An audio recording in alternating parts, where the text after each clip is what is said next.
Stay home for labor, isolate solidarity. Let's get together on Zoom, see into people's bedrooms.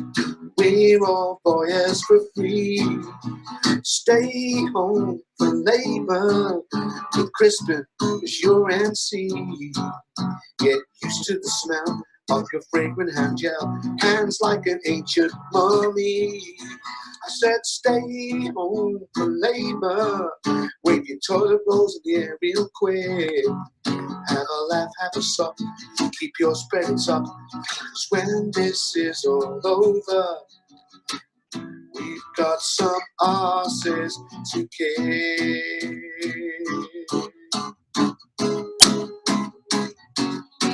I said stay. Ladies and gentlemen, please take your seats for Stay Home for Labour. Please welcome your host, Crispin Flintoff. Hello, how are you all doing? I hope you've all had a good start to the week. We've got a really busy show. Sorry it started a bit late. There's a technical problem. I forgot my Facebook login. That's obviously something that I'm proud of, because Facebook's obviously a terrible capitalist institution. But anyway, I hope that everyone's looking forward to a great show. We're going to start the show with a new novel thing, which is me playing someone's track that they've recorded, not live because we thought the sound wasn't very good, so we've got them to actually do it on a pre-record. So we're going to watch a clip. Well, we're going to watch a song from Maddy Carty, who's done loads of stand-up for Labour gigs in the past. She was a big supporter of Jeremy Corbyn. And so I'm just going to put Maddy Carty on. So sit back, turn the volume up, and enjoy Maddy Carty from her own home. Hey guys, I'm Maddy Carty, and I'm going to sing you my newest song that I wrote last week, whenever that was.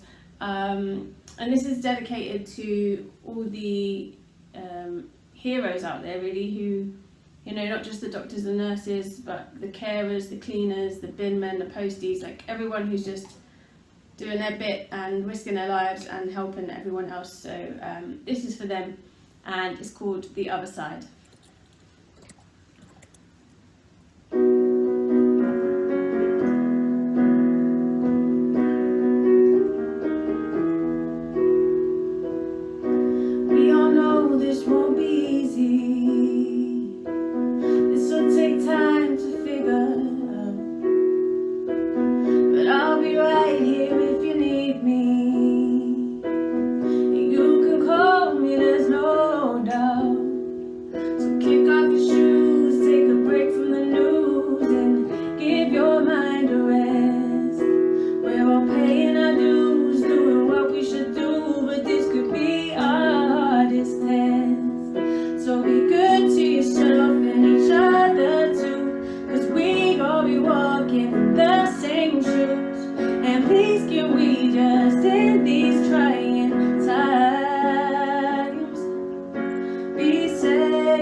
Written down upon our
Please can we just in these trying times be safe, be kind, and I'll see you on the other side. Be safe, be kind, and I'll see you on the other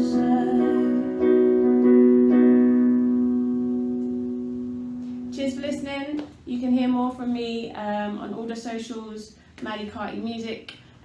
And yeah, be safe, be kind, and I'll see you on the other side. See you later. Maddy Carty, round of applause for Maddy Carty.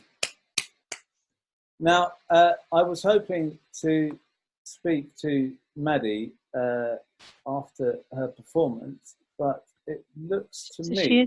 She is here. Is she here? Oh, right. Yeah. Okay. I've just unmuted her.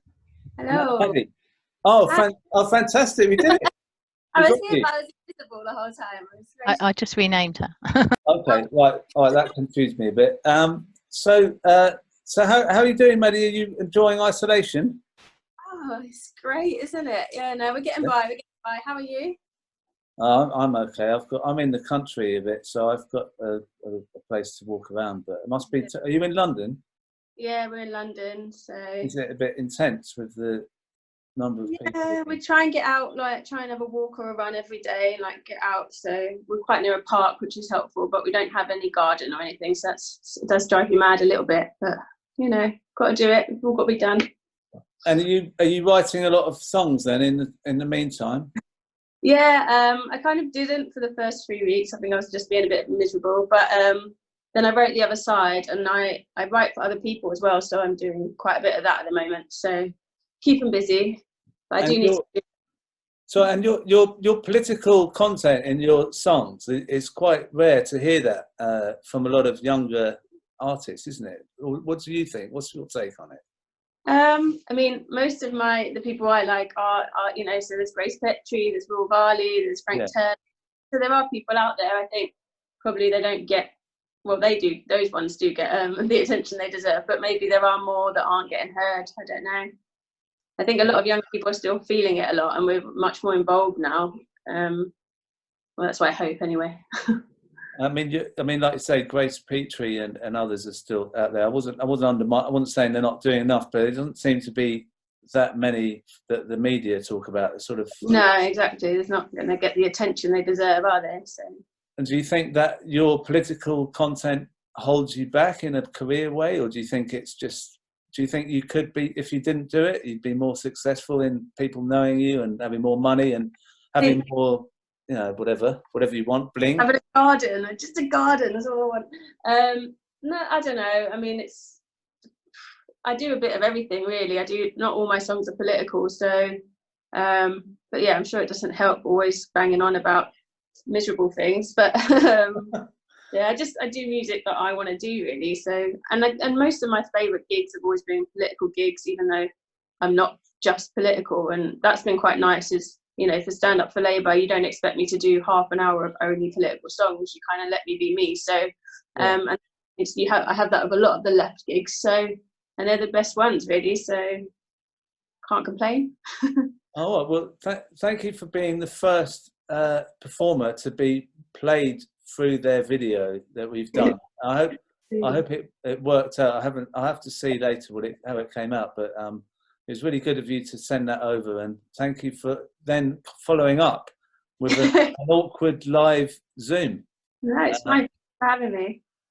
Thank you very much. So we're going to move on because I've already cocked up by starting a bit late with this Facebook failure to get my login, and we're going to speak to our guest speaker, who's a columnist for The Guardian and a writer, and she's also a friend of one of the co-hosts on this show, and went to the same school as me. I just found that out before the programme started. So I was sort of talking about all that. Anyway, but she went to the school a bit earlier than me, a couple of years before me. So please, can we say hello to Polly Toynbee? Are you there, Polly? Are you muted? Oh, no, you're not now. Hello. You're not now. Is that all right? So, Polly, you've been in the sort of been trending on Twitter in the last couple of days for attacking Boris Johnson, and sort of what's the basis of your criticism of Boris, who apparently can't be faulted by many at the moment because he's had the coronavirus, obviously. Well, what's interesting is that he is coming under a lot of attack. I mean, the Sunday Times were the first to take a really big swing at him, saying he wasted 38 days. He had not attended 5 Cobra meetings, which is astonishing. I mean, Gordon Brown attended every single Cobra meeting for foot and mouth, and that was about animals, not people. He took weekends off. He was very slow to react. He refused to really believe this epidemic was on its way. He was still making jokes about shaking hands with people, even with coronavirus sufferers, on the 3rd of March. And he went to a big rugby match on the 7th of March when it was already playing. It was on its way. I think it was that idea that somehow Britain is an island that is exceptional and different to anywhere else. I mean, the Italians might not cope well with these things, or the Spanish, or the Chinese, but that somehow it's part of that Brexit state of mind that we are so different, so exceptional, so unique that nothing really will touch us. And he's been found out. We don't know till we get to the end whether we'll be have the very worst results, but we're certainly going to be among the worst in terms of preventable deaths. Do you think any other Conservative minister would be better than him? And if you do, who would you say could do better than him? Because none of them seem to be particularly impressive. Well, they managed to have cleared out all of the sort of more sensible and more experienced one. This has become a total Brexit party. Boris was selected by the small Tory party membership because of his Brexit, because he'd won the Brexit referendum. He then chose for himself a cabinet entirely consisting of Brexit fanatics, Dominic Raab, Priti Patel. People were amazed by both those appointments. Sajid Javid, who was his original choice for Chancellor, was the man who says he reads Ayn Rand every year, once a year, who is the great sort of guru of anti-statism, for the individual libertarianism. That is their mindset, so that they were the most ill-equipped people you could think of to deal with something that requires the state to step in a big way to save us all, to save the economy, to save the NHS, to save people's jobs.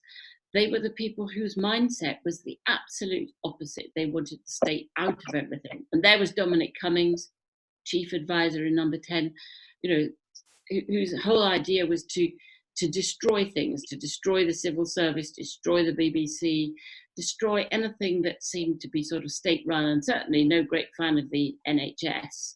They've always rather resented the NHS because it's so loved, because it's so successful, and it goes against their gut instinct that anything that's run by the state can't be better than anything that's run privately. Yeah, so you don't sound like you can think of anyone who's more. Well, there were, but he threw them all out. Do you remember? He expelled them all. Ken Clarke, the man who'd had every great office of state, who'd been wisest on Brexit, wisest on warning against that self-harm the country was doing itself, he got thrown out by Boris of the party, which was extraordinary. Or you might look at Michael Heseltine, who did believe in the state. He believed. We can't get them back in, can we? Because they've all lost their seats. So it's not a very good situation if we only have Boris. But so what's your feeling on Keir Starmer and how he's been getting into being leader? Because obviously many of the people on this show who watch it are still very emotionally attached to Jeremy Corbyn, and there's a lot of how can I put it? There's a hangover from the fact that Corbyn's no longer leader, and in some ways this Labour leaks has poisoned that as well. Do you? Well, you had a sensational day today. I think a lot of Labour people will feel very cheered if they were watching, and they should look back at the first Prime Minister's questions. I mean, it was weird because obviously the chamber was virtually empty, and there was Keir Starmer up against Robb and not against Boris. So we wait to see how that'll be and how soon we'll get a full chamber back again. But he absolutely walloped him with that kind of forensic going for. How many people have died in care homes? Now, wouldn't you think that would be something they could know, something they would be so worried about they'd find out about? But because care homes have been, under Thatcher, totally privatised all over the place, they're not really part of the NHS or state system anymore. Nobody knows, and he had to admit he had no idea how many people had died in care homes, which was a shocker. And he was absolutely skewered him on the lack of PPE protection for nurses, for staff, for care home staff, for the numbers of NHS staff dying as a result. And it left Robb, I thought, looking utterly pathetic. So anyone who's worrying about whether Keir Starmer's going to be a good champion for Labour should have a good look at that, because I thought it was pretty impressive.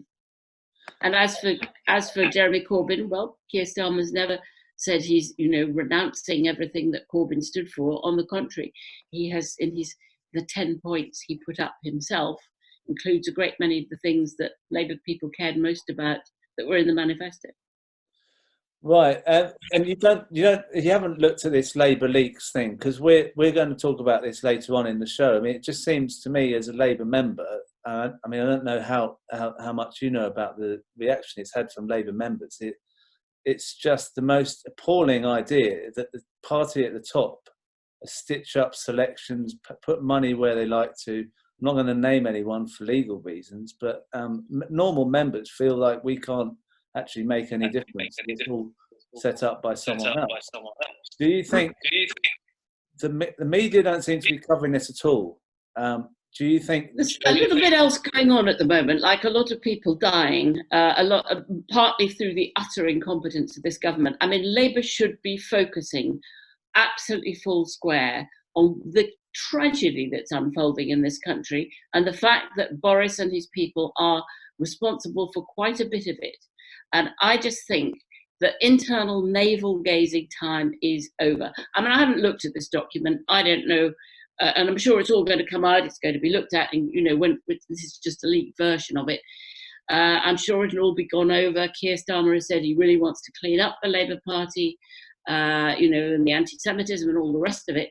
And we'll see what happens. But I do hope that most Labour members, and I think, the overwhelming number who voted for the new leadership of Angela Rayner and Keir Starmer, will be hoping that they get on with the business of challenging and scrutinising this government and not obsessing over what happened before under previous regimes, previous people who were running the Labour Party then. I think it goes back to the lot before. It's just a waste of breath and energy for the time being. Well, we maybe lockdown leaves us with a vacuum that we need to fill. Hold on. Sorry, Polly, but we've been overheard by Boris himself. He's not particularly. He doesn't look particularly comfortable there. Are you all right? Are you okay, Boris? Yes. Thank you, Crispin. Can I just say to a fellow journo like Polly, the perennial moderate flower in the Labour garden.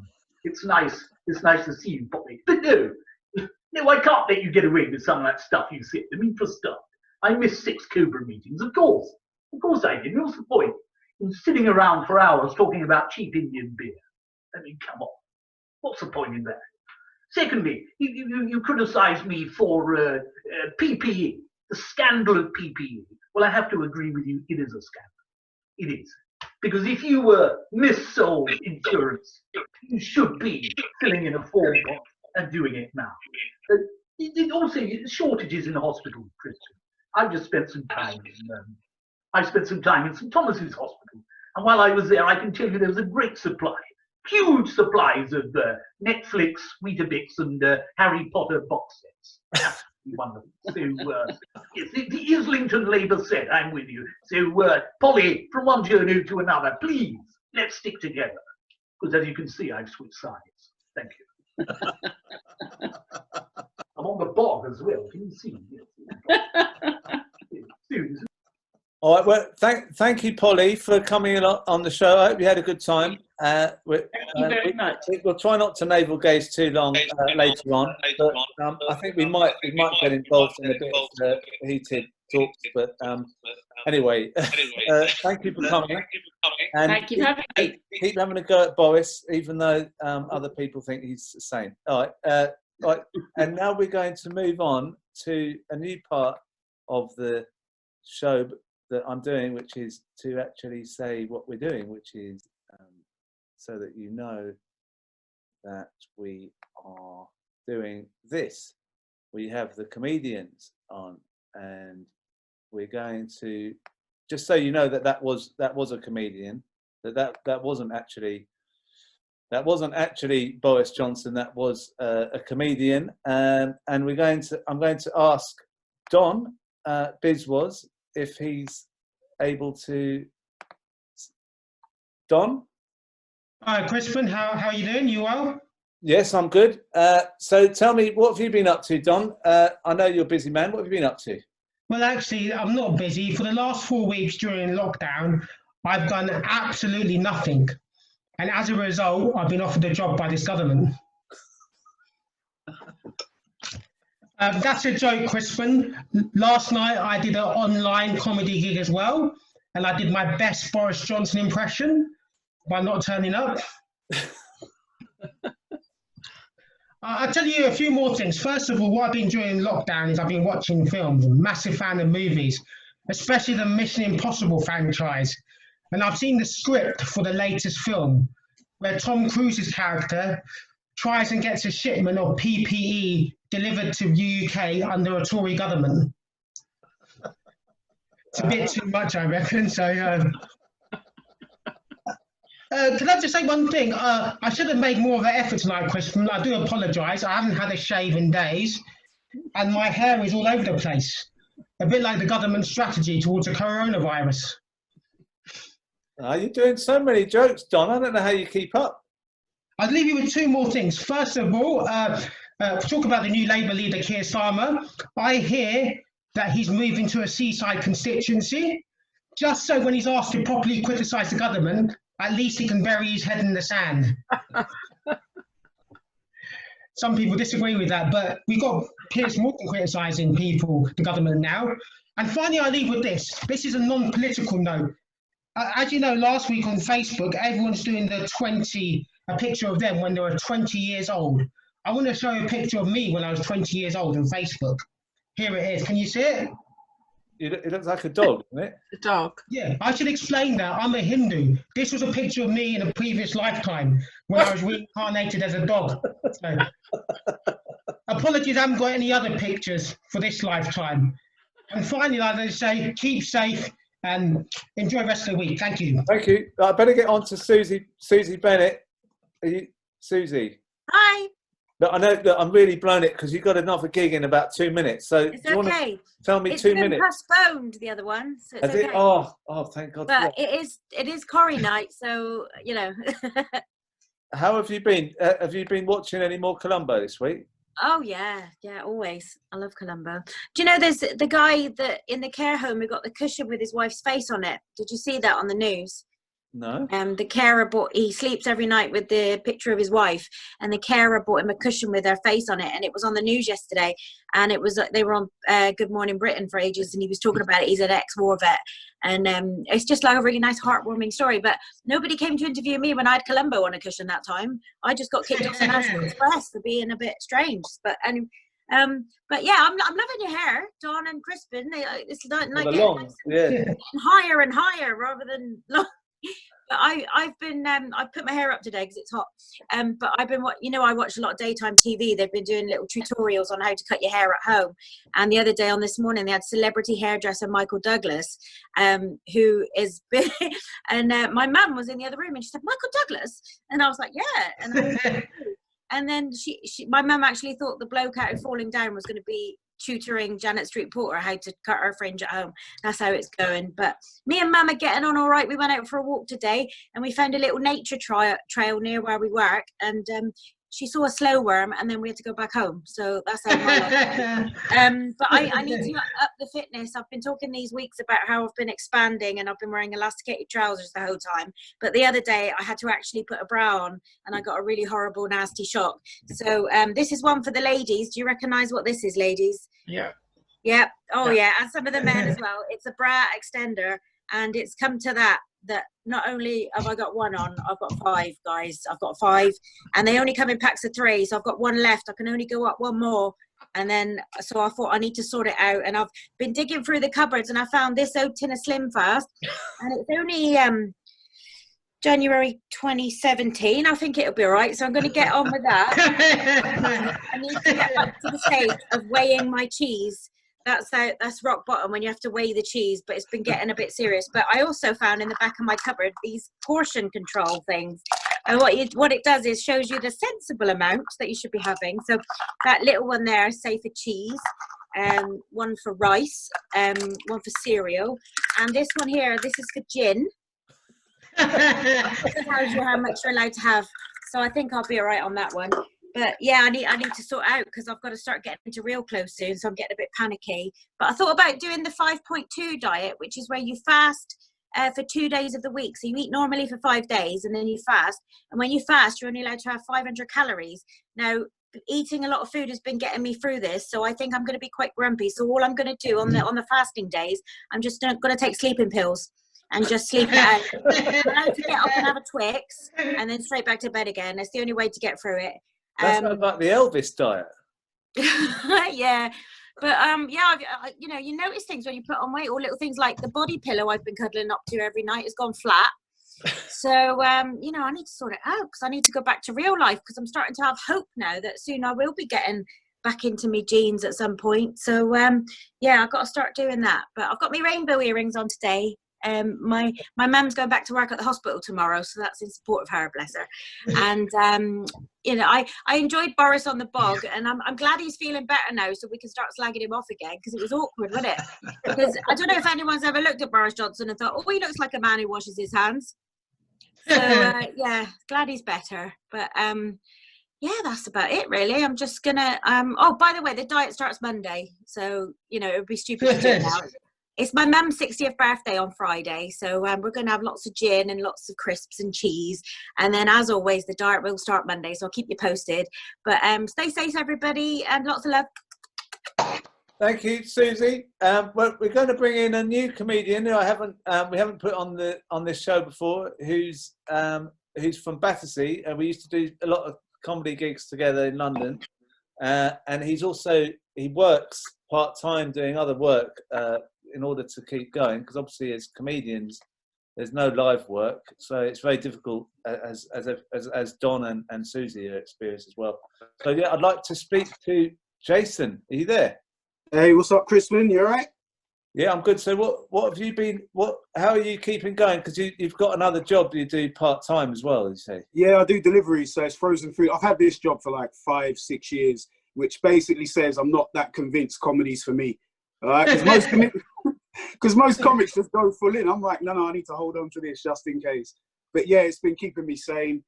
I don't like the word lockdown. I just want to say that. I don't like the way people are using the word lockdown. I got a friend of mine who's in prison, right? And I was talking to him the other day, and he's like, what's up, Jay? I said, I'm on lockdown. He's like, really? What wing are you on? I went, no, I'm at home.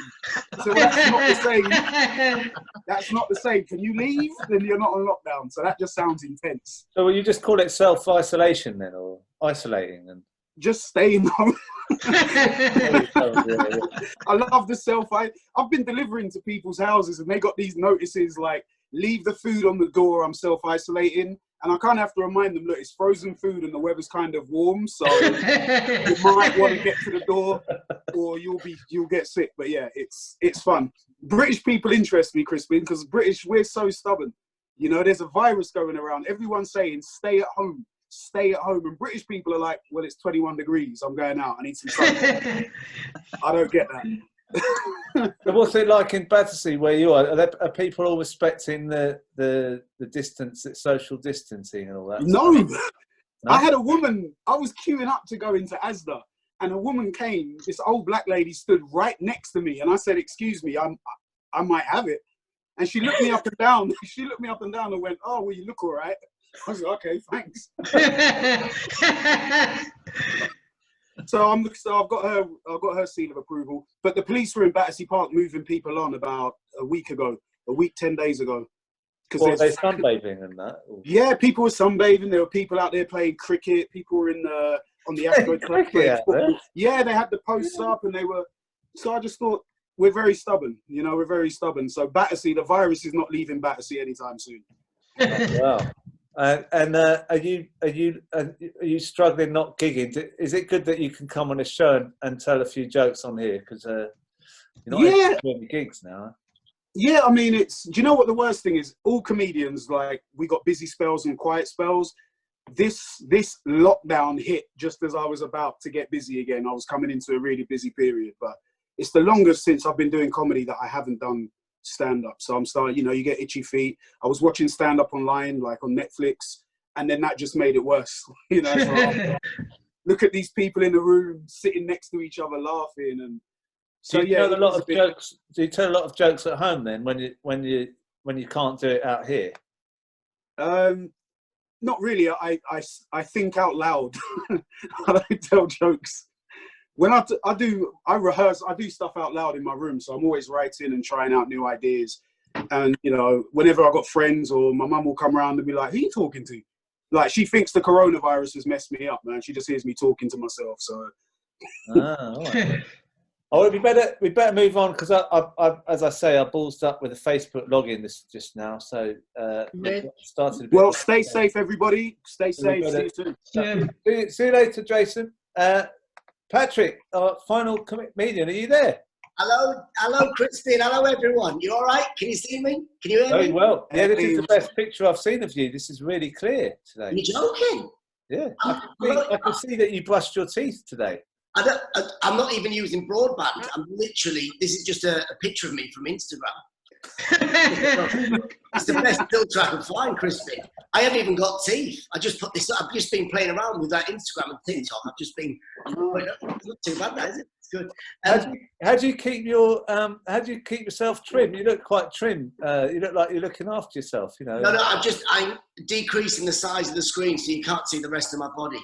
I've literally worked out, Crispin, I've worked out that I've not seen anyone's below their shoulders for the last 3 weeks. And this is all I've seen. And I've worked out that I've been eating 8 chalk ices every day and there's no weight going on my forehead. So it's all here. So actually, you can just keep eating junk. It's not going to be a problem at all.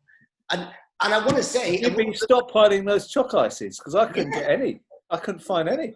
It's the only thing that's left in the supermarket. There's nothing in our supermarkets except for chalk ices. And I'm thinking, yes, this is brilliant. I hope this keeps going on for about another year or two. It's absolutely fantastic. I won't tell you what my poo looks like, but it's absolutely fantastic. What else have you been getting up to other than eating chalk ices, struggling with the loo? Well, I want to say the same as everyone has been saying, you've got to stay positive. Jason made a very good point there. It was lovely when he said about lockdown. People, it's doing me, that this week, they're looking to extend the lockdown. They're saying that they're going to come out maybe in May and June. And people keep doing this thing about where they're going, it's another 21 days in lockdown. It's not. It's another 21 bank holidays in a row. That's what it is. We've got this time. You will, come November, December, when we're all going, people are working again, they'll all be moaning, going, oh, for God's sake, can someone just eat a bat? Can just someone start sleeping again? Can someone start spreading it like this? and it is funny because Jason was saying about his friend. I've got loads, I don't know if you know this, well, you know this, but I've got loads of Iranian family on my mum's side. I've got loads of Iranians. And some of them are living in the UK, and a lot of them were in Iran during the Iran-Iraq war. And they can't understand it when we say about the lockdown. And they go, I said to my auntie, she goes, they're locked down. Where are the tanks? Where is the mustard gas? This is not a lockdown. This is springtime, and they're enjoying, they're walking around. She's eating as many. And then this is the one thing, though, serious part, because I want people to stay positive. The one thing I'm upset about is the fact that, I feel sorry for people who've got yearly subscriptions. These people at the start of the year that wasted money on things like, have you ever, you know, the Pure Gym, the 24-hour, the gym. I felt sorry for these people before the lockdown. Now, these people are just paying for a 24-hour gym that they can't use. These people now have to go to bed at night time like the rest of us, and you see them at 3 o'clock in the morning doing chin-ups on the fridge freezer because they want to go out and try and do exercise. These people have got to try and get back to normality. And do you know what the thing is? Luckily this week, the Queen was having a birthday yesterday, and Pure Gym and the gym, I don't know if you've read about this, they donated the Pure Gym for the Queen to celebrate, and Croydon Pure Gym was where she went and celebrated yesterday and had a fantastic birthday. Her first choice was Woking Pure Gym because it was near the Pizza Hut. She wanted to get but she ended up just going to Croydon instead. She was happy with that. And the other thing, Crispin, I've got to tell you this, is one bit of good news. I don't know if you heard about this, because I know we're all experts on Zoom now. We've been using Zoom every day now for the last 3 weeks. And a couple of days ago, there was a beautiful story where this a fella proposed to his girlfriend on a Zoom chat with all friends and family. You know, it was a surprise. There was like 50 or 60 people. And all his friends and people on there, before he was doing it, were saying, do not do this. This is a terrible idea, because people don't like to be proposed to in something like this. They'll get nervous, you'll get scared. She might go, and I thought, this is stupid. This is the best way to do it. If you're going to propose to your boyfriend, girlfriend, whoever, your partner, do it on Zoom, because it's brilliant. Because if your partner says no, then you just mute them. You go to the next screen. You say, do you want that? No. And you just keep going along. There's about 60 other people there. This is if you can't get proposed to during lockdown, we're struggling. Get on Zoom and just do it. I'm not sure if this is the right way to use Zoom, but you know, it's an idea.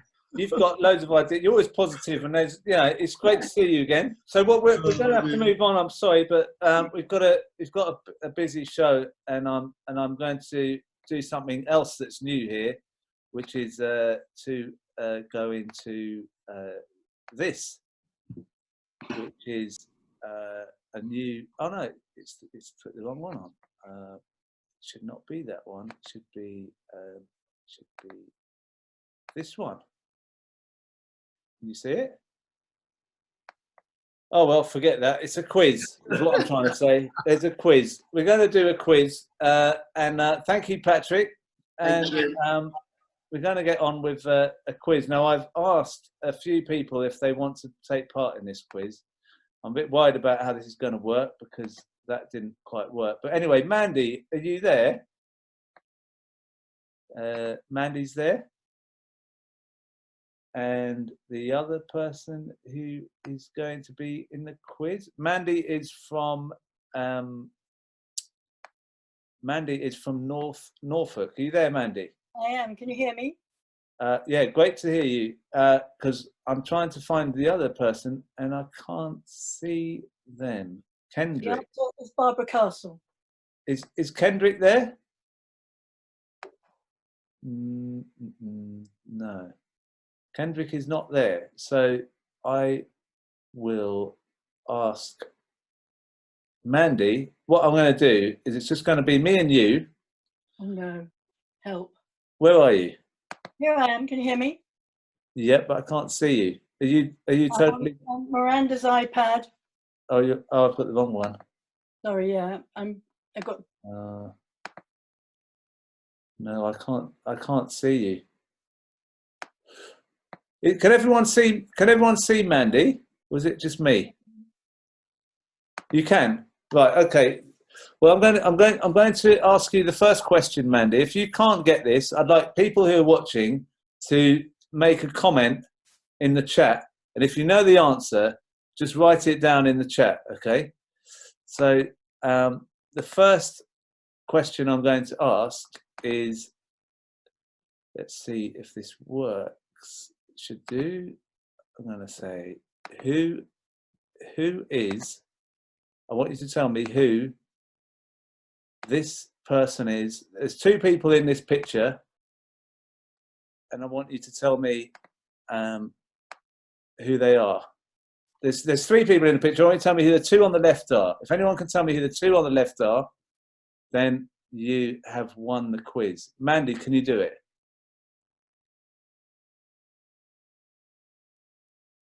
Mandy?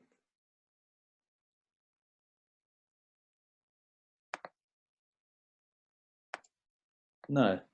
Can anybody answer that question? No. No answers. Is anyone interested in this quiz at all? Oh, hold on. Britta, what's Britta want? What does Brit? Oh, let's see. Britta, do you know the answer to this? Jimmy Maxton in the middle. You said James Maxton. Yes. Yeah, you're correct. Britta has got it. Shall we? So Britta goes through to the next round of the quiz. Congratulations, Britta. The next question. The next question for you, Britta. There you are. There's Britta. Oh, there's two of you. Who's the other person? That's John. Hello. Did John? He's well. Did you get it yourself, Britta, or was it John? I think it was John. Let him have a go. Right, come on, John. Get in the picture. Right, let's see if you can get the next one. Who is in this picture? Oh, that's Ramsay Mack. And who's the woman? Hopefully it's his wife, but he slept with a lot of women, I think. No, it's not. Wait, it may well have slept. Who's behind them, by the way? Oh, I know that face. Yes, I cannot remember who he is. I'll tell you, it's George Lansbury. But anyway, if you can you get the woman's name? His wife. No, it's not his wife. I'll tell you who it is. It's the first woman MP Labour Party had. One of the first. There's three. There were three women MPs who were all elected at the same time. She was also the first woman to be a minister in a Labour government. And she ran marches and everything. I forget her name now. Right. So that means you can't get the follow-up question. Thank you. But you did well. Hold on. But you did well to get the first one. So I think you're through to the final with our next competitor, which is Mandy, who says, is he gone? Where's he gone? John, hello. He's just Hello. gone to the cooker. Here. Hello. What's he got in the cooker? Oh, just steaming. Just steaming. Lots of lovely food. Steaming. Pasta and stuff. Okay, so this is the last one. This is your last question. What was your name? Remind me of your name again. John. Me, John. John, and what CLP are you in? St Pancras. Bloomsbury and King's Cross. No. Holborn and St Pancras. Holborn and St Pancras. Right, okay, right. So John, from you're potentially the winner of this show, but tell me who this is. If you get this, then you're definitely going to come back for the quiz next time. Okay? Who's this? He is the longest serving Labour MP at the moment after Dennis Skinner stood down, lost his seat. I'm so sorry. I can't remember his name. I know who he is. Right. No, we have... I'm sorry. You don't know? Does anyone else know his name? He's from Manchester, isn't he? Right, Rosemary. Oh, we've got a few here. Angela, Rosemary. Right, okay. All right, so Rosemary and Angela, we're going to have to get you back later. So if you get in touch after this, we'll have you back on the quiz next week. So what a successful quiz that was. Did you all enjoy that successful quiz? Right, okay. Thank you, John. Thank you for showing us the decor of your room, your kitchen. Yes. What were you steaming? Is it broccoli? No. No. Oh, Carrots and spinach. Okay. Well, thank you for that. Right. So now we're going to move on to really what I wanted to do was to say that these are Labour heroes, and these are the people that we've just been talking about on there. And I'd say that one of the people that I've met through Stand Up for Labour, who's really inspired me, and I really loved meeting, was Helen Harrison, who was from Stoke Central, and she passed away a few days ago. And I've looked on Facebook, and there's been so many people who've been speaking warmly about her. The thing I liked about her especially was that she didn't sort of get involved in cliquey stuff. She carried on talking to everyone that she knew from all sides and got people together. And to pay tribute to her is Gareth Snell, who is from Stoke Central, and she worked in his office. So Gareth, are you there? I am. Hello, good evening. Thank you for coming on the show. As I was saying, I thought Helen was a really warm, friendly member, and I was really shocked when I heard that she passed away. Do you want to tell us something about Helen and your experience with her? Yeah, I mean, I first met Helen actually at a Stand Up for Labour gig, the one that we did in Keele in North Staffordshire several years ago. And Helen was one of those people for whom actually getting stuff done was more important than who you stood with and what which particular part of the party you came from. So Helen's approach to pretty much everything she did was what needs doing and how can I help do it. And when she worked for me, she was the best office manager you could have hoped for. She was a council candidate. She was still active with the FBU and with the Trades Council in North Staffordshire. She worked really hard with the local period poverty relief group.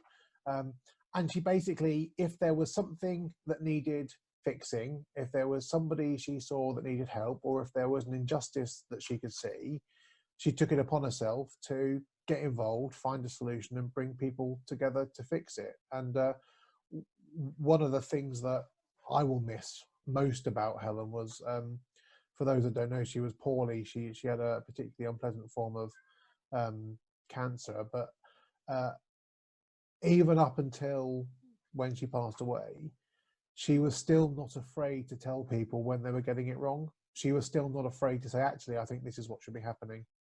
And all throughout the general election campaign, all throughout all the things that have been happening after the election campaign, Helen was still somebody who, at any point, you could get sage wisdom from, you could get sound advice given from a position of, this is what I think because this is my values, not because it would advance anybody else or because it would do anybody else down.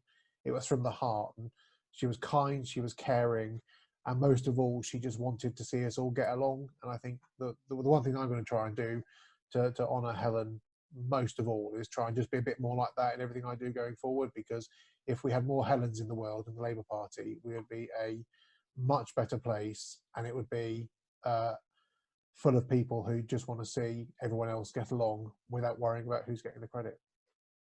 Well, thanks a lot for coming on the show, Gareth. And I felt the same when I met her, that she just wanted to get on with doing what we have to do instead of talking about it and arguing. And that's the key, because we do get caught up in personal and factional problems that don't help anyone. No. And the other thing was, Helen was the thing that I think where Helen benefited was she'd worked in the fire service, a very male-dominated environment, and she was one of the senior women in the Staffordshire Fire Service. So she had absolutely no problem going into a room full of arguing blokes, banging some heads together and walking away, them all thinking, oh, what's just happened there? But not realising that she'd fixed most of their problems in the 10 minutes she's with them. And she was a force of nature. Yeah. Well, I'm going to be making a new pack of these, and they're all going to be members of the party who just are not MPs, and I'm going to put Helen in there as one of the first cards, so we can all celebrate people who do the work on the ground. Thank you very much for coming on, Gareth. Thank you very much. We're now going to move on to something else, which is this.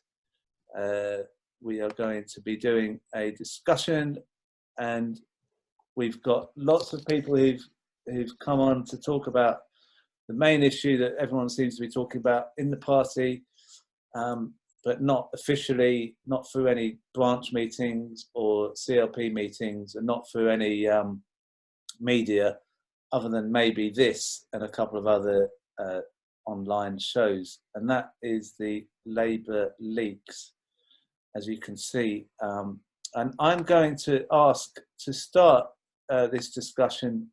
I've invited Tosh, who's been waiting for quite a while to come on.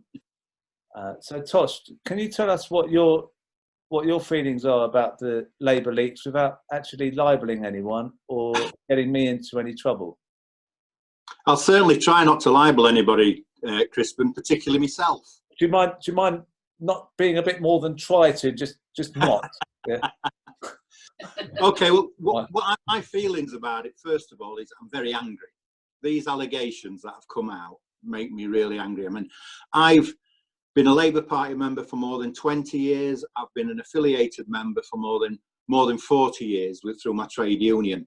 And I've supported every leader that we've ever had. Many of them were not my first choice. Jeremy Corbyn was like the chance in a lifetime to me.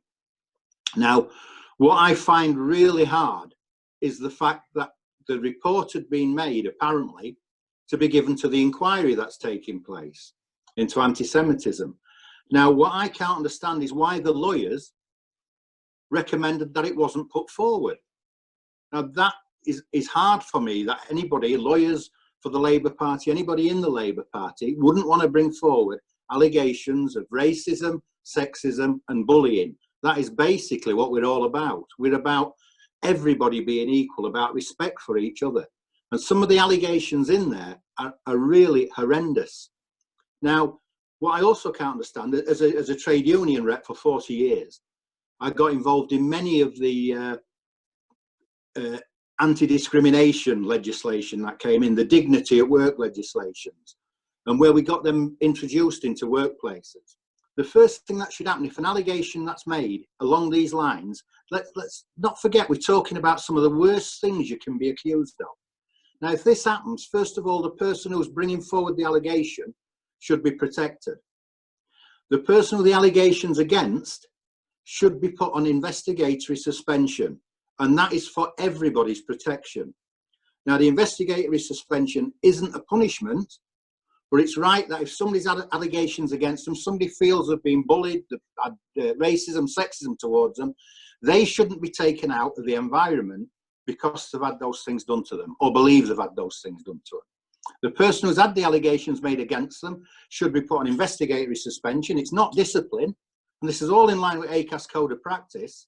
It's not discipline, but at some point, if eventually those allegations are found to have been vexatious, then the allegation should come against the person who brought them in the first place.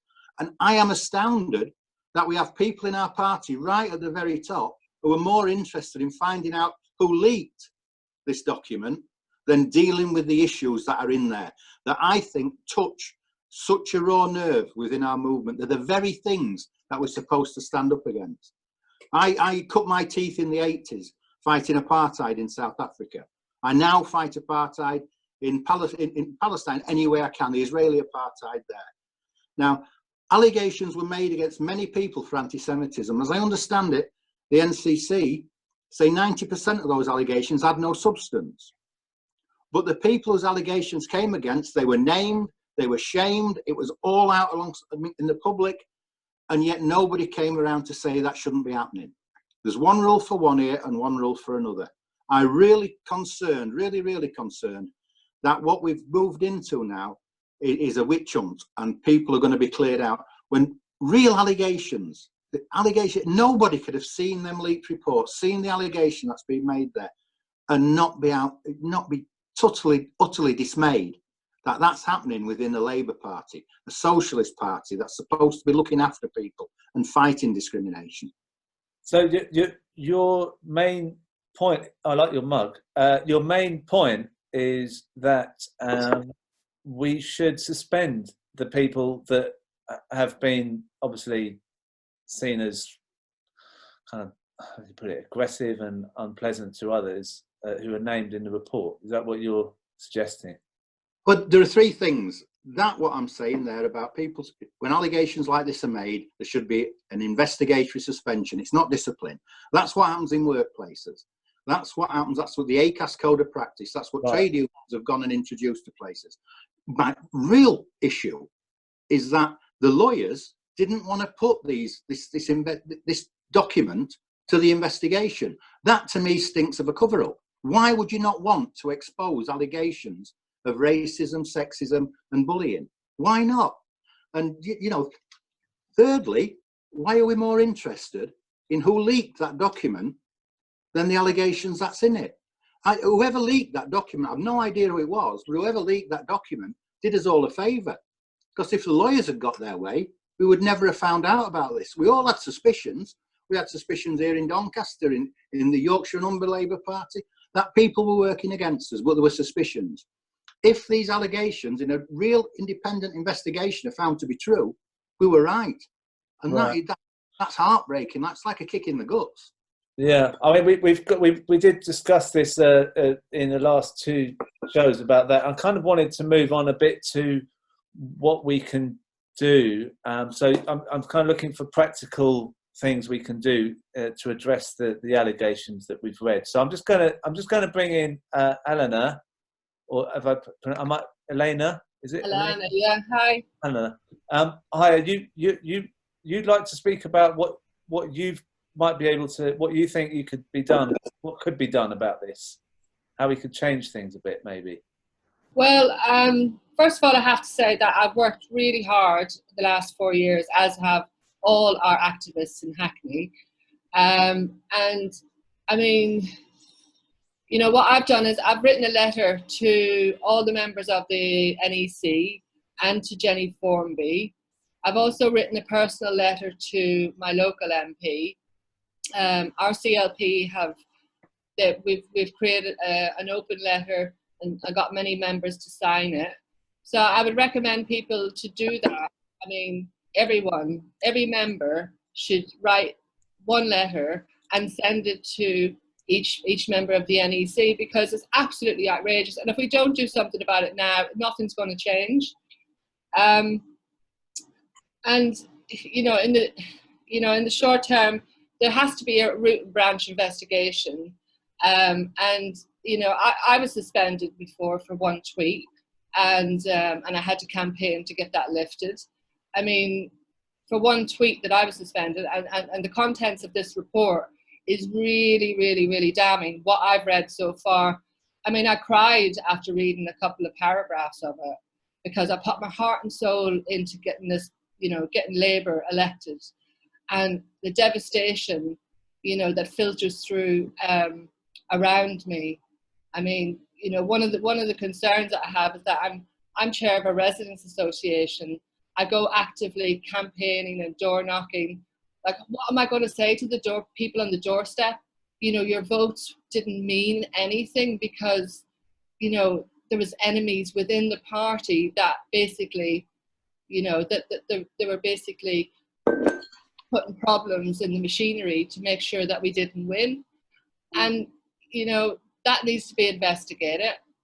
And the other concern I have is, you know, we lost by a couple of thousand votes in 2017. We shouldn't have lost so much in 2019. So I imagine they worked, you know, enormously, you know, to make sure that we didn't win in 2019. I haven't heard that before, but I think what you said about this letter to the NEC sounds really interesting, and you know, I think we do have to. I mean, we've discussed it now in 2 shows, and the anger's there, but I don't know that there's many kind of people coming up with ideas. But what we did in the last show was we talked to people who'd been in marginal constituencies which Labour might have won in 2017 if they'd had support, and we heard that from, I think it was about 6 constituencies, that there was evidence that they could have won. I just want to bring in one more person who's had a similar experience to that, which is Linda, who was in Chipping Barnet, which became a key marginal in the last election. Linda, are you there? Yes, I'm here. Yeah. Hi. So, I think I have muted you by mistake. Let me just try again. there. So tell us what happened in Chipping Barnet in 2017. So how close was the seat to being a Labour victory? 353 votes in 2017, whereas previously it was 7,656 for the Liberty. So a lot of us on the left worked really, really hard and campaigned. We had stalls, we had, you know, we were out on the door, you know, knocking on the doors and so on. We were a seat really that had been written off as unwinnable. But the local established members of the Labour Party, the centrists, if you like, were blatant in their aims of focusing purely on the local council elections, and they were. It seemed that they were hoping that we'd lose the general election as badly as possible to prompt a leadership election. That was the kind of feeling around. But there were signs that we could swing to a Labour, you know, win, because the previous majority in 2015 had been 12,000. So there was a mood on the ground, and a lot of us on the left sensed that we could win. But our organiser, this came from regional office, our organiser was seconded to Enfield North for Joan Ryan, and we know what happened to Joan Ryan. And all our local activists were encouraged to help out there. But I have to say that members of the left decided to stay and not go there, and we worked with very few resources, you know, to try and, you know, we really believed we could win, and we were so close to it that we found that people in our party were highly reluctant for us to hold stalls. Local councillor was chatting to a Labour voter who didn't like Jeremy Corbyn, and he just said, oh, well, things can change after the election and you can still vote for us locally. So the focus, you know, was around the local election. Various other things happened. Our candidate was imposed on us.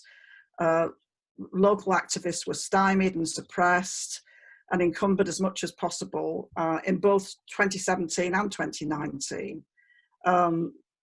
Many people have told me, just in passing, when I've spoken to them, that they were turned away from canvassing locally and redirected to Enfield North. And when we tried to talk about that later, we were just told, oh, well, we didn't know we were going to win, and it was local, you know, the regional office, London regional office, you know, that directed us to do this. So we did, I mean, who's to say we would have won, but we came in within a whisker of winning with actually very, very few resources. Right. Thank you for sharing that, because it does follow what other people have said. We had Southampton itching, we had Hastings, we had Bolton West. Now I'm going to speak to Andy who is in Stoke. Andy? Hi, Christine. You've been in? How long have you been in the party? You've been in the party for quite a while, haven't you? I remember Callaghan in government. Yes. You remember Callaghan? All right. I won't tell people how old that makes you. But what's your view on the leaks generally, and also, I mean, Stoke's now got no Labour MP at all, has it? That's right. Before it starts, I'd just like to associate with the comments that Gareth Snell made earlier about Helen Harrison. Although she spent most of her time in the trade union movement, when she moved into the Labour Party, she was very active. So I'd like to associate with the remarks that were made. He knew her much better than I did. Yes, the other Sunday when we had Sunday when the leak came out, I think it was Sunday. I thought, yeah, oh, really? Okay, we know they do that. And I was a bit blasé about it. And then people started throwing up little quotes from it online. I thought, oh, right, they've actually found them out. And I think that is actually the most eye-opening thing about that whole episode.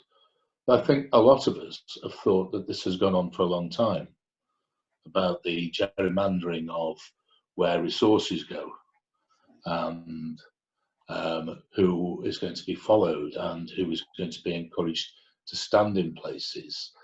And we lost two very good MPs in Stoke-on-Trent, and then had effectively parachutes put in on us in the last 10, 15 years. And it's all, some things then come into context, but actually working against the interests of the party is really quite horrific. This is like, I actually think this is the biggest scandal, not to hit the Labour Party, but to hit British politics. Imagine if there were people inside the Tory party that were working for the Labour Party to win. Imagine if that was the case in any other political party, in any walk of life almost, that the people at the top, not the people who are elected to the top, but the administration, the civil service at the top, is actually positively working against the interests of their employer. This is the biggest scandal ever. Now, I hope I could just say a few more words before you ask me questions. Yeah, we're going to get Mark's going to get his. I love the way you ask the questions, by the way. But one thing struck me when on the verge of the gong. He's getting a gong out now. Yes. I just want to go back to what Polly said. You're going quick now. And you were just saying about we shouldn't be looking at what we're doing. We should be worried about the coronavirus. Well, I am.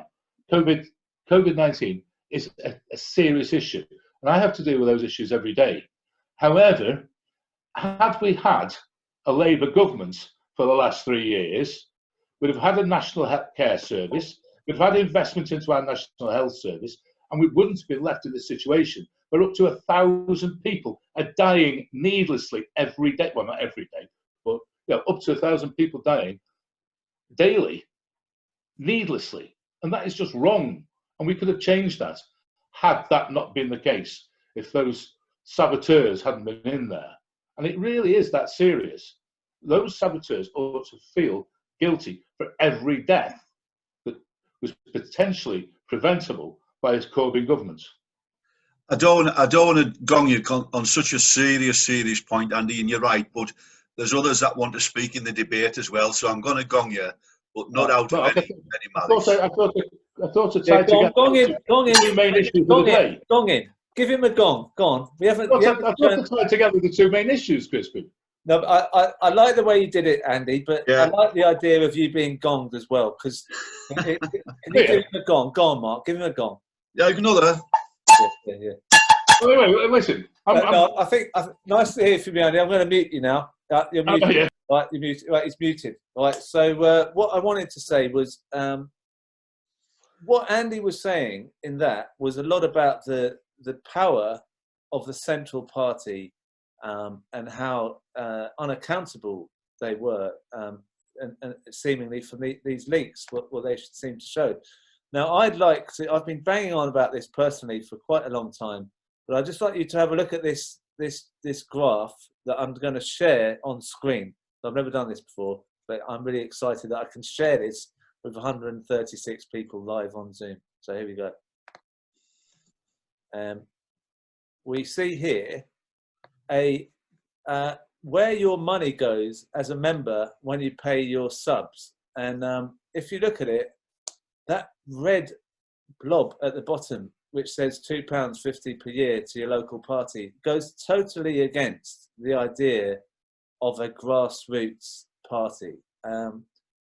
We are funding the bureaucracy of the party to an outrageous degree, considering how deprived so many CLPs are. I mean, I just want to say, I've been around the country to probably about 200 CLPs, and they are so skint. It is unbelievable. They can't afford to send people to conference. they can't afford sometimes to have any literature. They can't even afford, some CLPs can't even afford to hire a room to hold a meeting. So why are we as a party allowing our subs to all go centrally? And it just seems to me, I'm not attacking anyone personally in the party, because I just think it's a rule of nature that power corrupts and money corrupts. If you have that much money in your possession, you're not going to use it in the same way as someone in the grassroots might think about using it to help people, like setting up food banks, helping out local people, especially with this coronavirus thing. Now we could be out there in each CLP really making a difference. So I've kind of banged on about this before this leak happened, because I've noticed how skint CLPs are. And it just seems to me that from reading some of the stuff in the leaks about money going off to this and money going off to that, I mean, vast amounts of money being spent without any accountability. I think we've got to devolve the money in the party down to the CLPs and let them build themselves up. And the Labour Party could possibly become the party that it started off as, which was just something that everyone called on and knew everyone in, and it had a social part to it. I mean, I've been doing Stand Up for Labour for a while, trying to bring a social side to the Labour Party, because it doesn't really exist outside, you know, what I'm doing. The party just doesn't seem to be doing enough to encourage a community of Labour activists. So I've banged on a lot about that now. If anyone wants to talk, please put your hand up. I like your response there, Phil, and thank you. Anyone who agrees with me, I love it. But if you disagree with me, please put yourself forward. I'm trying to find Joe, and I'm trying to find Rosemary. I will see if this is Rosemary, but Rosemary. Hello. From Calder Valley? Yes. Well, I found you. So how are you doing? I'm good, thank you. Surviving. What's your take on the Labour leaks? Do you think we can find a way to make the party more accountable? Do you think we can stop this kind of corruption happening in the party? Well, I think like everyone here, I was appalled and outraged when I read about that. Just couldn't believe about the disloyalty of staffers. I think we have to use the machinery of the party, like has been suggested. I think we need to try and keep this issue going, because it's very easy to see it being swept under the carpet with the promise of an investigation by Keir Starmer, and then, of course, the coronavirus scandal taking over and making us lose sight of this. My constituency lost in 2017 by 600 odd votes. We'd thought we were going to have a good chance to win. I'm not sure that the party machinery interfered with us particularly. We have very strong Labour constituency support, some very dedicated people, and we had Jeremy Corbyn came to visit us and gave us a boost. Unfortunately, we didn't make it. But what I've been thinking about is back to the previous year, when the second leadership election was coming about, the competition with Owen Smith, when so many supporters of Corbyn were disenfranchised by being suspended. And I was one of those members. I wrote an email, private email to an MP with one word in that was taken exception to. And just like that, my vote was taken away. 6 weeks over the period of that election. And then suddenly I was reinstated. Nothing was explained. Nobody questioned me about anything. It was clearly a device, I believe. And this was under the same administration, remember, that we're talking about in 2017. So I feel that this has been festering for a long time. And so that adds really to my despair about this. So yeah, I mean, I've just seen a lack of due process. Someone's put a comment on there. It just seems like there may have been an inconsistency that these people in this report, this leaked report, seem to be not being suspended or anything, and those people like yourself have just been suspended for pretty much no reason at all. Pretty much nothing, in my opinion. And that's part of the angle, isn't it? Because yes, of that, if unfair.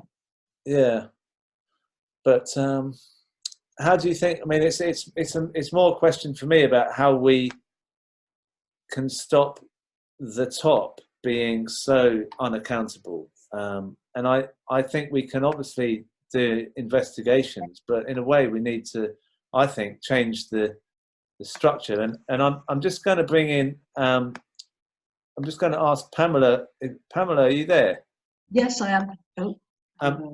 Everyone Yep. thinks last week's your comments last week were very well received by lots of people, and I had lots of feedback speaking about your comments. How do you feel this week? And it's a week on now, so you must feel like it's all clear now and everything's fine, surely. I think, like many people, I feel more angry this week because nothing has happened. I said last week that although I was shocked by the content of the report, I wasn't surprised because I've experienced much of this. And what I would say to you is it's not just focused at head office, it's focused in the constituencies as well, where there are MPs. And the head office would not be able to be as powerful but for the support of MPs in the constituency. Some, not all, of course.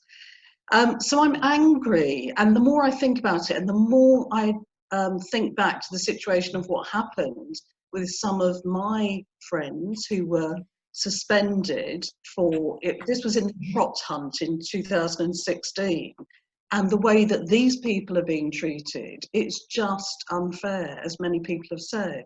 And I just wanted to pick up on something that, well, a few people have said. So Tosh said, we want to know why the lawyers have not sent it.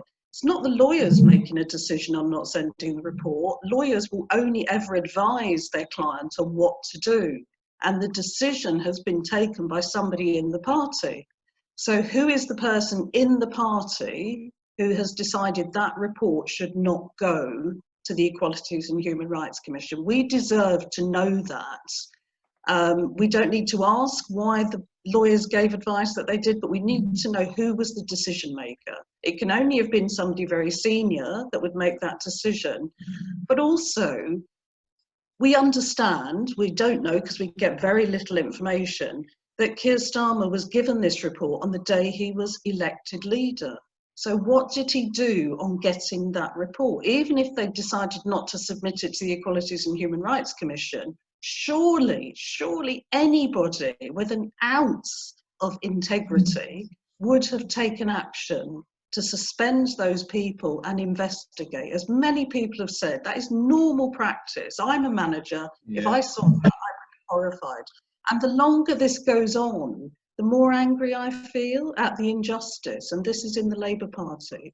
And the more I reflect on how other people have been treated, it is really quite appalling. So why has nothing been done? So the NEC is meeting tomorrow, I believe, but I was given different dates that it's meeting. Why do members not know when the NEC is meeting? Why do we not have the agenda of the NEC? Where is it? Why is everything so secret everywhere? So I believe it's going to happen tomorrow. I have written to Jenny Formby and I've written to the chair of the NEC. I haven't written to all of the members of the NEC. I have to say I'm concerned that nothing is going to happen tomorrow, that we're going to have the same thing, the hope that it will be kicked into the long grass and we'll ignore it. And I think it was Sam Tarry last week said that we really need some kind of truth and reconciliation committee set up to deal with people the way they feel, the hurt they feel. Some people I really feel are suffering from post-traumatic stress disorder because of the way they've been treated in the Labour Party. But the problem is, if you have one of these truth and reconciliation commissions, committees, you've got to have a commitment at the top to change things. And if you've got people who think it's okay to keep these people in the party without suspending and doing a proper investigation and to focus on the whistleblower, rather than the content of that report. I don't have faith in a Truth and Reconciliation Committee. That strikes me, we'll set up a committee. It's so yes minister, you couldn't believe it. So a year down the line, there'll be some kind of report that says, you know, somebody did something fairly minor, and nothing will happen to those who've been responsible.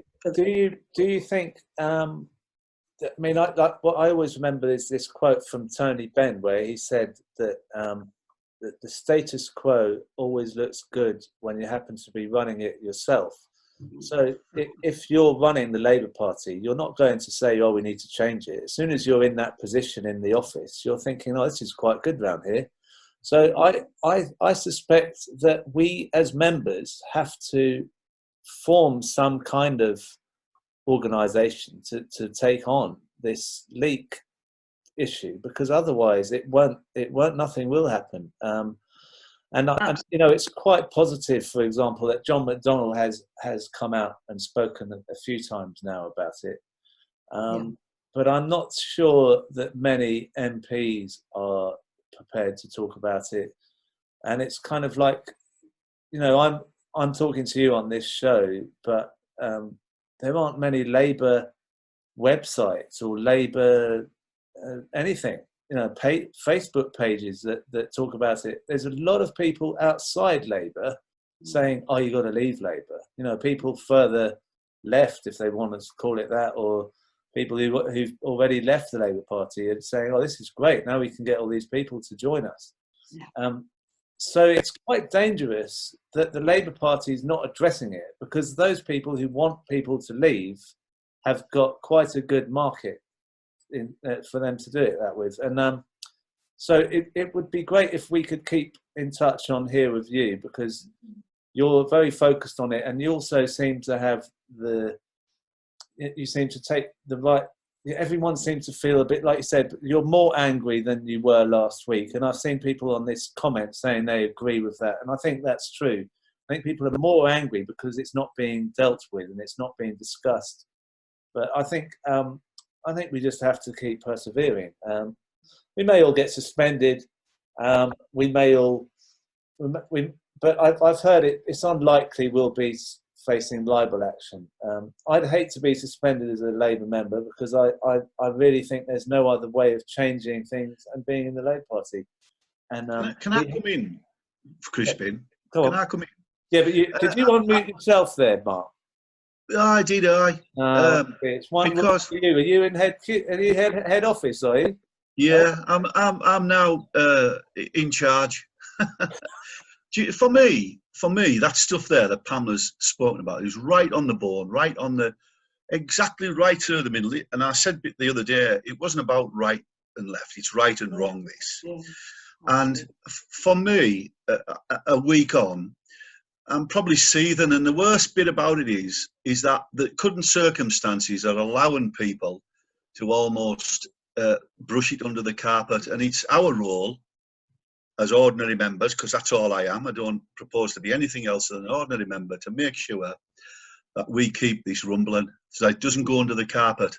And the people that have done what they've done, if they have done it, then they need to be held to account, just like the hundreds of party members, of ordinary party members, who've maybe fallen foul of a byline or a share or a word that's tripped or whatever. And it's up to us now. And I think standing up for Labour has done really well on that. And I'm not sort of blowing wind up our own backsides, but we have, and that's what we're here for. Yeah, I'm kind of committed to. Sorry, so Art wants to talk. I've just got one more speaker, and then I've got to. Could I just come back on that? Could I just say one thing on that? Yeah, sure, go on. Yeah, just absolutely do not leave the Labour Party. That's what they want you to do. Please, please don't anybody. Get more people to join if you can. And what I would say is 2 weeks ago, I was trying to raise the issue about Corona and get Parliament back sitting, and I had a petition, and I was told this is not the time to be criticising or talking about Corona at this time. We're in a crisis. Now, since the leak, I've been focusing on the leak, and I'm told, why are you talking about the leak? You should be focusing on coronavirus. So don't listen. The two are really important, and they're linked to some extent, actually. So just don't leave, get involved, and absolutely, and well done, Crispin and Mark, for keeping this in the public kind of arena, really. Yeah, well, we won't.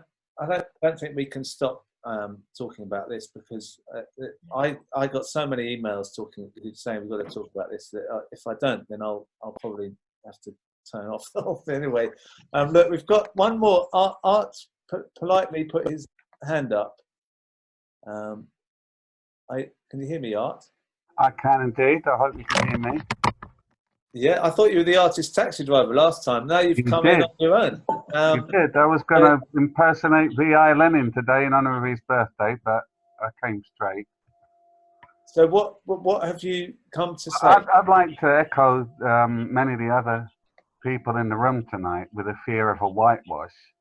I am concerned that with the foot dragging, that actually when this investigation excuse me, arrives, it will be very, very limited in its terms of reference.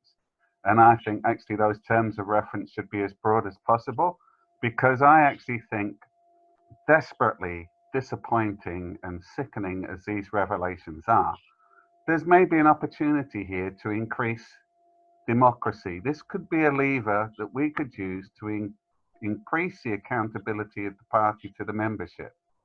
But it has to be pretty wide-ranging. I think we take the opportunity now to maybe also look at the issues of nepotism and cronyism, which in some CLPs are absolutely shocking. I know of one CLP where the MP has relatives as branch chairman, branch secretary, and as agent. So imagine you're a member of that CLP and you want to maybe make a complaint about that member of parliament. It's going nowhere, right? You go to the branch secretary, who happens to be a brother-in-law or whatever it happens to be, and you're screwed. Yeah. I think also the control from the centre is quite often manifest in candidates being parachuted in. I personally think that candidates for elected office sponsored by the Labour Party, there should be a residential requirement. You want to represent a constituency, you should live there for a year or two. Yeah, rather than, yeah. Tristram Hunt was mentioned in the chat. I mean, that's the classic example. But I'm sure we can all reel off loads of carpetbaggers who've just been planted in, quite often over the wishes of local CLP. No, hold on. I've got to ask you something, Art. You've got to end the talk in a really upbeat way. Well, I thought that was upbeat. It's saying this is kind of just like in judo, you use the strength of your opponent to defeat them. I'm saying here we've all been stunned and upset and shocked by this report, but how we respond to it, we could use this to throw our opponents. We could use this to have a platform to make demands to improve democracy in the party, to ensure that this sort of stuff never happens again. I mean, I think, I'm worried that only 5 or 6 people will be disciplined over this and that'll be the end of it. I think we should be making as much noise as possible and not be shouted down and say, no, we have to look again and just do away with the rotten core that's infected this party for so long. And to be honest, on this occasion, it's been the right wing. But I can think of times in the past when, there's been hanky-panky from the left. It happens both ways. This is the most egregious example. Yeah. But nevertheless, we can use it to sow the seeds of a more democratic party in the future. Yeah, I think that's upbeat. I think you're very upbeat. You did an upbeat at the end. I think we can sort this out. And but the way we got to end the show is on a high with Rob. You're going to sort this out, aren't you? You're going to make it. Yeah, it's a song. I wrote it after the inspirational last Stand for Labour, so thank you. I was grateful for any song that comes my way.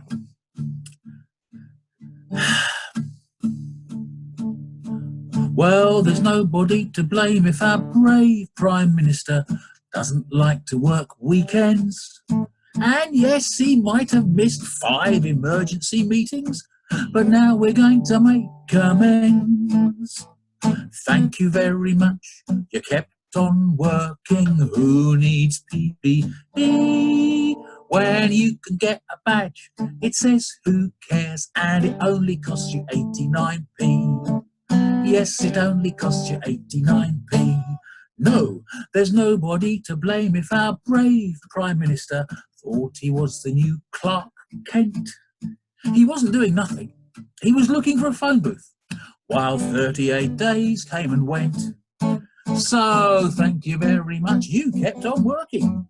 Just shows you don't need PPE when you can get a badge that says who cares, and it only costs you 89p. Yes, it only costs you 89p. PM might have been quite unprepared, but a badge like this just shows how much he cares. Yeah.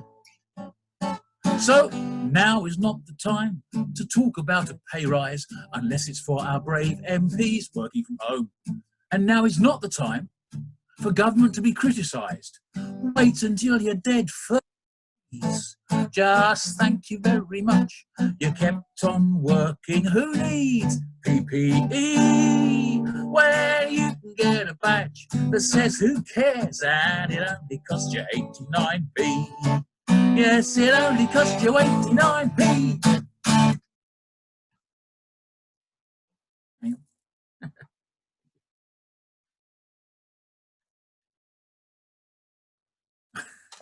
They're all muted, so nobody could hear you. No one could clap. There's people putting Art's put a little clap symbol up. Thank you very much, Rob. Again, you come up with these songs, so you're so prolific. It's unbelievable. Are you up for another one by Saturday? Yep. Okay. Yeah. Yep. All right, I'll get on with it. All right, okay, but well, what we'll do now is I'd just like to say thank you to everyone who's come along and contributed, and people who've helped as well with donating towards the show. It would be good if we could have more donations, because the acts are not paid as they don't get any live work, so that would be great. And I wanted to say we're going to do a tribute to Di Coffey on Saturday, who passed away yesterday. So we're sorry to hear about that. And in the last part of the show, we've got 20 seconds to all make as much noise as you can and say hello to all the comrades across the country. So here we go. Hey, keep rocking.